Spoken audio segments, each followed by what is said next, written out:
Welcome back. हम बात कर रहे हैं पाकिस्तान सुपर लीग 2025 के फाइनल मार्के पर, फाइनल टाकरे पर कोयटा ग्लैडिएटर्स वर्सेस लाहौर कलंदर्स। आप मैदान सजने को है और लाहौर में ये फाइनल टाकरा होने जा रहा है, इस पर बात कर रहे हैं। ब्रेक पर जाने से पहले अली ताबिश के लिए एक सवाल छोड़कर गया था कि जब दोनों ही टीमों की बैटिंग को एनालाइज करते हैं तो आपको क्या लगता है कि कौन सी टीम, कोयटा ग्लैडिएटर्स या फिर लाहौर कलंदर्स, इन दोनों में से कौन सी टीम है जो आपको लगता है कि ये बैटिंग में दूसरी टीम से बेहतर हो सकती है? अली ताबिश। जी देखें, दोनों टीमों के मल्टीपल बैटर्स ने काफी परफॉर्म किया है पूरे टूर्नामेंट में। लेकिन जैसे मैंने कहा कि कोयटा जितना लकी रही है, हसन नवाज खासतौर पे जितने लकी रहे, इवन सऊद शकील की जो 200 स्ट्राइक रेट पे जो 42 उन्होंने 44 मारा था, वो भी बहुत लकी इनिंग्स थी। तो अगर अगर सेम लक उनकी फाइनल डे पे चल जाती है तो मुझे लगता है कि कोयटा जो है ना विल विन द केस। और कोयटा ने ओवरऑल अगर आप एनालाइज करें पूरे पीएसएल में, जो सिवाय एक मैच की जो वो बहुत बुरा हारे थे, वो खास से गालिबन दूसरा या तीसरा उनका मैच था जिसमें सऊद शकील कैरी बैट करके जो है ना 100 रन पूरी टीम ने बनाए थे। उसके अलावा ओवरऑल आप पूरी कोयटा की परफॉर्मेंस देखें ना तो वो डामाडोल नहीं रही, वो बड़ी प्रॉमिसिंग, वो बड़ी कैप्चरिंग परफॉर्मेंस थी, इसलिए वो मैचेस जीत के वो आगे आ सके हैं।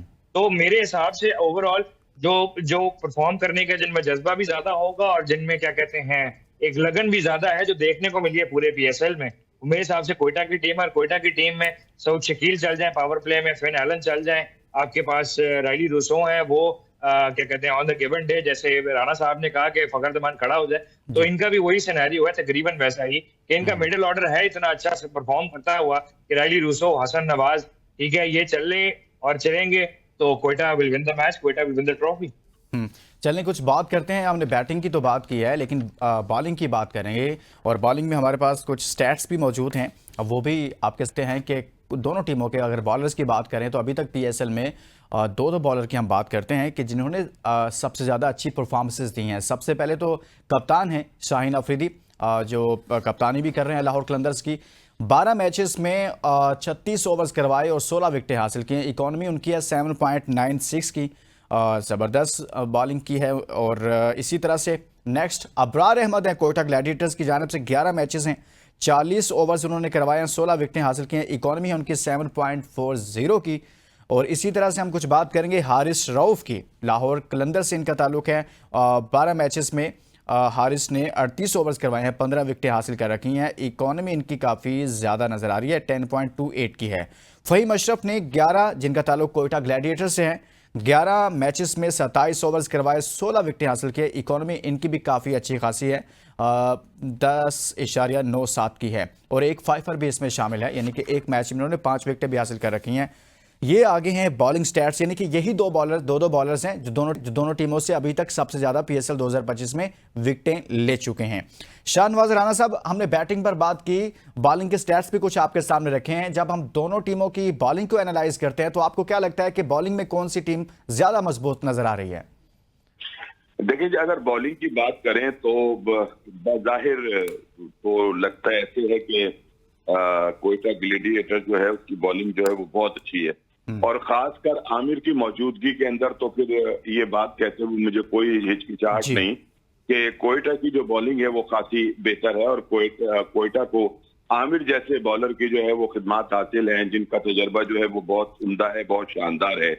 फिर अबरार जो हैं वो आकर नीचे से जो 4 ओवर हैं वो करते हैं, वो भी खासी अहमियत के हामिल होते हैं। और एक बॉलर उनका खुर्रम शहजाद, जिसे उन्होंने अभी दरमियान में खिलाया भी नहीं है आखिरी शायद मैचेस में, पता नहीं वो अनफिट है या फिर किसी सियासत का वो निशाना बिन गए हैं कि खुर्रम शहजाद का भी कोई वो इस टूर्नामेंट के अंदर जो था बॉलिंग का जो था वो बहुत शानदार मुजाहिरा था।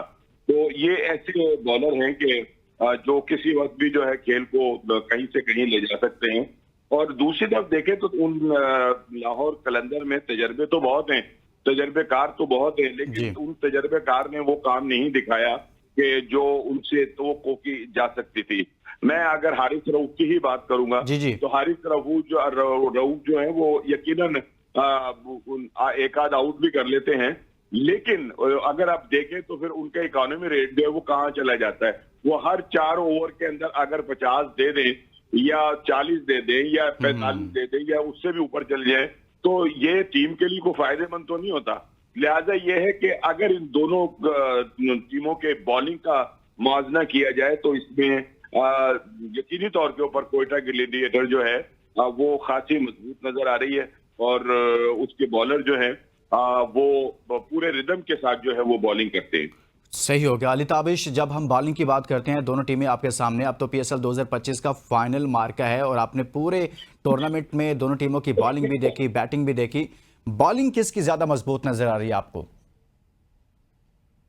आई थिंक राणा साहब ने बिल्कुल सही बात की। बेशक स्लिप ऑफ टंग था, हाँ। बट लाहौर कलंदर्स ने तजुर्बे ही किए हैं और वो तजुर्बे अक्सर कामयाब नहीं रहे। हारिस रऊफ की इकॉनमी, इवन शाहीन शाह अफरीदी की इकॉनमी, 2-3 स्पेल्स की वजह से उनकी ओवरऑल इकॉनमी आपने 7.96 तो बता दी, लेकिन मल्टीपल मैचेस में उन्होंने 40, 45, 50 रन दिए हैं एज अ कप्तान। ठीक है, अगर आप खुद 50 रन दे रहे हो तो हारिस रऊफ को भी तो 50 रन पड़ने चाहिए। एक मैच था बीच में जिसमें उन्होंने, शाहीन ने और हारिस ने बॉलिंग में, तो देखिए ओवरऑल आपका इम्पैक्ट एज कैप्टन तो होता है टीम के ऊपर। सऊद शकील ने खड़े होकर मैच जितवाया अपनी टीम को। सऊद शकील ने फील्डिंग में इतने कमाल कैचेस किए हैं कि पूरी टीम लिफ्ट हुई है। वो मैं उस दिन भी बात कर रहा था कि शाहजाद का जो कैच पकड़ा सऊद शकील ने एलिमिनेटर में, वो बहुत कमाल कैच था, क्वालिफायर जो था, सॉरी, वो बहुत कमाल कैच था और वो टर्निंग पॉइंट था। वहां तक बिल्कुल 50-50 मैच चल रहा था इस्लामाबाद और कोयटा का, और वो इतना क्या कहते हैं टर्निंग पॉइंट ऐसा साबित हुआ कि वो ऐसी चीज बन गई वो कैच कि उसने पूरी टीम को लिफ्ट कर दिया। और वो विकेट गिरने की देर थी कि उसके बाद इस्लामाबाद तो नहीं संभल पाया, बिल्कुल नहीं संभल पाया। तो कैपेबिलिटी ओवरऑल अगर बात की जाए कैप्टनसी की और अपनी बॉलिंग यूनिट को स्ट्रेटेजाइज करके इस्तेमाल करने की, वो मेरे ख्याल से सऊद शकील ने बहुत अच्छी अप्लाई की है, जिसकी वजह से उनको विन्स मिली है। वो विन्स ना मिली थी तो फाइनल में ना होते। तो आखिरी मार्का जो इतनी अच्छी परफॉर्मेंस देते आए हैं, मेरी क्या कहते हैं पर्सनल क्या कहते हैं, मैं अपना कुछ कहूंगा तो मुझे लगता है कि ओवरऑल बॉलिंग यूनिट भी in itself Quetta is much better than Lahore. Quetta जो है वो, कोयटा की बात हो रही है कि कोयटा की शाहनवाज राणा साहब भी ऐसे ही कह रहे हैं और अली ताबिश भी ऐसे ही कह रहे हैं कि कोयटा की बॉलिंग उससे बेहतर नजर आ रही है। अच्छा, हम जब बात करते हैं दोनों टीमों की तरफ से कैप्टन्स की, आप तो टूर्नामेंट का आखिरी मैच है, फाइनल मैच है, कप्तानी आपने देखी, सऊद शकील पहली मरतबा पीएसएल में आई थिंक कप्तानी कर रहे हैं और इसी तरह से शाहीन शाह अफरीदी तो मुसलसल कप्तानी करते आ रहे हैं, फिर पाकिस्तान टीम की कप्तानी की और एक लंबा एक्सपीरियंस रखते हैं। शाहनवाज राणा साहब, दोनों टीमों में दोनों के कैप्टन्स को अगर सामने रखें तो कौन अच्छी कप्तानी कर रहा है आपके ख्याल में? देखिए जी, यकीनन ये दोनों टीमें फाइनल खेल रही हैं और इसमें जहां खिलाड़ियों की कारकर्दगी का ताल्लुक होता है और टीम को यकजा होकर खेलने का ताल्लुक होता है, वहां पर कप्तान को भी क्रेडिट मिलना चाहिए, देना चाहिए कि वो टीम को जो है एक यूनिट बनाकर जो है वो मैदान में उतारते हैं और खिलाते हैं। और लेकिन अगर मैं, जैसा आपने कहा कि दोनों टीमों का मुआवजा किया जाए, तो मैं ये समझता हूं कि सऊद शकील जो है वो शाहीन के मुकाबले में ज्यादा बेहतर कप्तान जो है वो नजर आए हैं और उन्होंने जो फैसले कुछ किए हैं, हालांकि उनका एक फैसला तो मुझे अच्छा नहीं लगा, लेकिन ये होता है कि मोहल्ले के अंदर जिस बंदे का बल्ला और गेंद होता है ना, वो ये कहता है कि भाई पहली बारी मैं ही लूंगा चाहे कोई खेले या ना खेले, ठीक है ना। तो उन्होंने ये तो बॉलिंग भी मैं ही कराऊंगा, हाँ, और बॉलिंग भी मैं ही कराऊंगा पहले चाहे कोई करे या ना करे। तो सऊद शकील ने इसका तो फायदा उठाया कि उन्होंने चाहे ओपनिंग के अंदर कुछ किया हो या ना किया हो, स्लो से रेट से खेले हो, लेकिन उन्होंने ओपनिंग नहीं छोड़ी। लेकिन बाकी जहां तक ताल्लुक है कि कप्तान का ग्राउंड के अंदर मुतहर्रिक रहना और टीम को साथ लेकर चलना और टीम के अंदर एक जान डालकर रखना, उसमें मेरा ख्याल है कि वो शाहीन के मुकाबले में खासे बेहतर हैं। लेकिन अब जूजू टीम ये टूर्नामेंट आगे बढ़ा है तो शाहीन जो थे वो भी बड़े मैच्योर होते चले गए हैं और उन्होंने भी अपनी कप्तानी जो है बिलखुसूस आखिरी के जो 2 मैचेस थे उनके अंदर उन्होंने भी अपने जौहर जो है वो दिखाए हैं। हालांकि उनको ये भी गुस्सा था कि अगर हारिस को टीम में रखा जा सकता है तो मुझे क्यों नहीं रखा गया, उन्होंने वो गुस्सा जो है वो भी निकाला है। लेकिन ये है कि अगर दोनों टीमों का मुआवजा किया जाए, दोनों कप्तानों का मुआवजा किया जाए, सॉरी, तो फिर मेरा जाती ख्याल ये कि सऊद शकील जो हैं वो कहीं बेहतर नजर आए हैं शाहीन के मुकाबले में। आप कह रहे हैं कि सऊद शकील की कप्तानी कहीं कदरे बेहतर नजर आई शाहीन शाह अफरीदी के मुकाबले में। जी अली ताबिश साहब, शाहीन शाह अफरीदी वर्सेस सऊद शकील।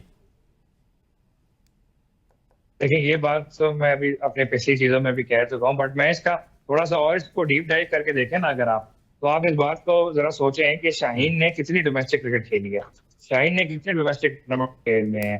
जी। शाहीन ने पाकिस्तान खेला है, अच्छा खासा खेला है माशाल्लाह से, लेकिन उनकी ओवरऑल डोमेस्टिक की परफॉर्मेंस बहुत बहुत मिनिमल उनकी पार्टिसिपेशन रही है अपने डोमेस्टिक स्ट्रक्चर में।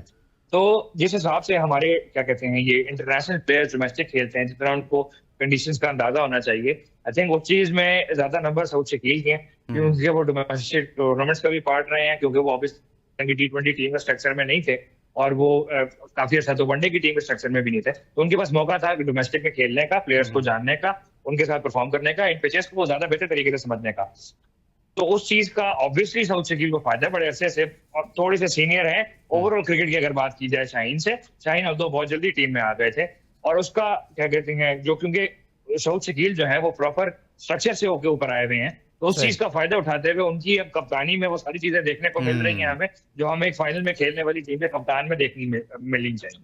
सही हो गया। एक ब्रेक लेते हैं जी। शाहनवाज राना साहब और अलिताबी साहब हमारे साथ मौजूद हैं, और ब्रेक के बाद जब वापस आएंगे तो बात करेंगे कि लाहौर में मैच है और लाहौर में टॉस कितनी अहमियत रखता है, साथ में लाहौर की जो कंडीशंस हैं वो किस टीम को ज़्यादा सूट करती हैं, और इसके साथ साथ कुछ बात करेंगे क्योंकि PSL का अख्ताम हो रहा है कि PSL ने इस बार पाकिस्तान को क्या दिया है। इस ब्रेक के बाद बात करेंगे। Stay with us.